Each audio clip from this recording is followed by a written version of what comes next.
Аюу тоолордун тескейиндеги жапайы токойдо жашачу. Жалгыз жашагандыктан эч ким менен байланышпай жүрүп, сүйлөгөндү да унутуп калган экен.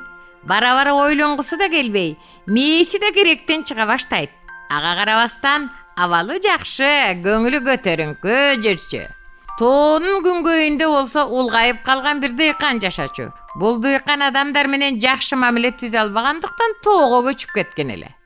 Үйүнүн жанында бир бакча өстүрүп, өзүнө жете тургандай мөмө жемиш топтоп, жашоосун мыкты өткөрүп жаткан. Бир күнү аюу да, дыйкан да жалгыздыктан тажашат. Алар бирин-бири менен жолугушат. Алгач дыйкан аюуну көргөндө коркуп кетет, аюу болсо сүйүнөт. Жүрө, мени менен. Бирок дыйкан тааныбаган аюу менен бир жерге баргандан коркот. Ай, аюу, мен сени үйүмө чакырайын, сага тамак берейин.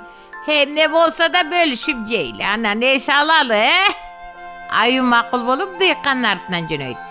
Дыйкан аюуга эт бышырат. Эттин артынан аюунун топтоп келген бүлдүркөнүн жешет. Бирин-бири тиктеп көп деле сүйлөшпөй отуруп калышат. Акыры аюу ийинине кетет. Ошол күндөн баштап дыйкан менен аюу дос болуп калышат. Аюу күнүгө дыйкандын үйүнө келет. Экөө чогуу тамак жешет. Аюу таап келген олжолорду дыйкан бышырат. Жемиштерден соонун кылып салат жасайт. Ошентип экөө чогуу күн өткөрөт. Тамак жегенден кийин карыя дыйкан бир аз уктачу экен.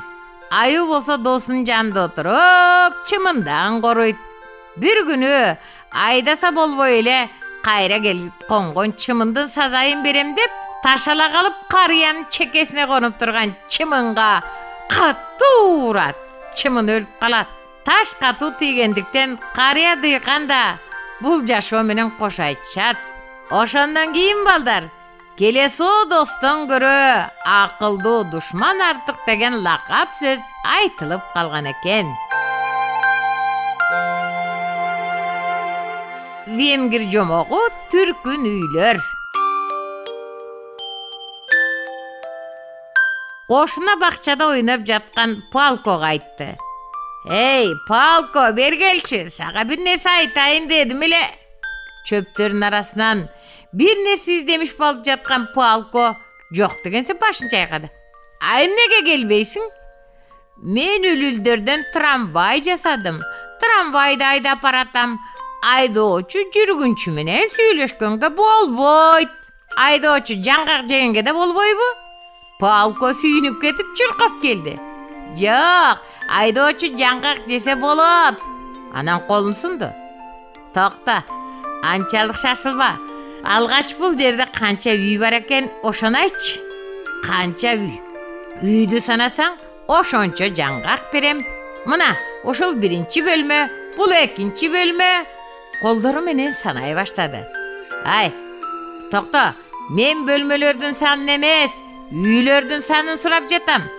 Үй бирөө эле экен, туура эмес. Карачы, тамдын башында канча чабалекейдин уясы бар я? 4 бушта 4 уя бар экен. Мына сага 4 жаңгак. Анткени чабалекейдин уясында бир үй болсо алат да. Палконун көздөрү жайнап кетти. Анда чычкандын уясы да үй, баканын турган жерде үй болот, Ооба, ал айткандарыңды үй болот. Палко уучун эмес, шапкесин аңтарып апасына сунду. Анткени шапкесини көп жаңгак батарын билчү. Муну толтуруш керек. Эмнеге? Анткени айлана үлүлдөргө толгон. Үлүлдөр үйлөрүн дайыма көтөрүп жүрүшөт. Жаңгактардын баарын Палкого бериш керек болуп калбадыбы? Ал мени жеңип алды. Апасы жеңилген экен уулуна. Венгер жомогу бир столдун жомогу деп аталат балдар. Бир үйдө бөлмөнүн так ортосунда кооз оймо салынган стол турчу. Бул столдо 12 киши тамактанчу. Анын үстүндөгү жибек кездемесе столго өзүнчө көрк берип турар эле. Столду балга тагылган күзгүдөн өзүн карап суктанып бүтчү эмес. Кечинде 12 адамдын баары чогулуп, altından жасалган баалуу идиштерден тамактаныша турган. Аргыл суусундуктар хрусталь идиштерге коюлчу. Убакыт зымырап учуп, столдун эскилиги жетет, боёктору кетет. Стол өзүн абдан жакшы көргөндүктөн мындай өзгөрүүлөрдүн болуп кеткендигин сезбей калат. Бир күнү кечинде өзүнүн карыганын байкайт. Түш көрүп жатам деп ойлойт. Бирок бул түш эмес балдар, чындык эле. Бир нече күндөн кийин жупуну кийинген кемпир чал столду үйүнө алып барышат. Алар столго жабышпайт. Чопо идиштерде тамак ичет экен. Бара-бара жерге тамак жок, стол пайдаланылбай калат. Бир күнү бир адам келип столду кесип кирет. Стол алгач эмнеге мындай кылып жатканын түшүнбөйт. Бир кылка кесилип очоктун жанына алынып келинет. Таптакыр колдонулбай калгандан көрө, жардылардын керегине жарап, аларга жылуулук берет турганына ошол стол бечара аябай кубанган экен бөбөктөр. Венгер жомогу кутуда эмне бар? Бир бала жолдо кетип баратып, кичинекей кутуча таап алат. Ал ачкыч менен бекитилген аябай кооз кутуча экен. Баланы мык, уштуу нерселер менен ачууга аракет кылат, майнап чыкпайт. Бул кутучанын ичинде эмне болушу мүмкүн? Мындай кооз кутуда баалуу нерсе катылган болуш керек. Ойлоно баштайт. А балким ичинде азем буюмдар, алтын, күмүш бардыр я. Алмаздан жасалган билерик, таажы да болушу мүмкүн. Дүйнөдө жок ийгиндин уруктары болуп жүрбөсүн, а балким дүйнөдөгү эң сулуу кыздын сүрөтү болсочу. Эч кимге белгисиз, мөр коюлган таасирдүү кат же кен байлык катылган алтын кенинин кире турган эшигинин картасы болуш да мүмкүн. Бала андан ары оюн улантат. Бул кутунун ичинде жин бар болсочу. Ал чыга калып мени белгисиз дүйнөгө алып кетсечи я. Абайлашым керек экен, Мунун ачкычын табуу керек. Кутуча бул жерден табылганына караганда, ачкычы да ушул тегеректе болушу мүмкүн. Анан издей баштады.